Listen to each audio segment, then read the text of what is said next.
Framing is a fundamental technique in photography that can transform simple snapshots into really compelling stories. By using different framing techniques, you can guide the viewer's eye, highlight your subject, and even add depth to your images. Hi everyone, and welcome to week 23 of the 52-week smartphone photography project. This week, our theme is all about framing and how it can create impactful shots, even with your smartphone. In this video, we'll explore how everyday objects can be used to frame your subject, as well as various other techniques you can use with your smartphone photography. With that being said, let's get started. Let's start with artificial frames. Everyday objects can make fantastic frames for your photos, adding a layer of interest and focus to your subject. One of the simplest ways to create an artificial frame is by using mirrors. Mirrors can reflect your subject in interesting ways, or even frame them within the mirror's edges. Try positioning a mirror in such a way that it captures the reflection of your subject, while also including parts of the surrounding environment. Doors and windows are other great framing tools. Position your subject within the doorway or window frame to draw attention to them and add a sense of depth to your photo.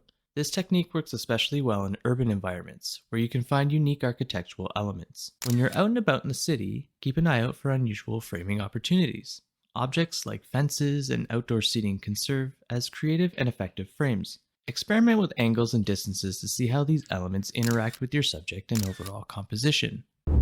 Using elements from nature can add an organic beauty and depth to your photo that you can't really replicate with artificial frames. For example, trees make for excellent natural framing. Position your subject near a tree trunk, perhaps leaning against it, to create a solid frame on one side of the image. This not only draws attention to your subject, but also adds a sense of grounding to the photo.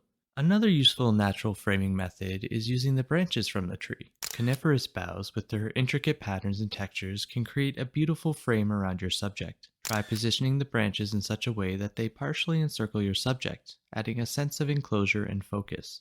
Natural frames don't just draw attention to the main subject, they also add depth to the image by creating layers within the composition. You can experiment with different types of foliage, rocks, or even water features like the edges of a pond or a stream. Next time you're outdoors, look for opportunities to use these natural elements to frame your shots.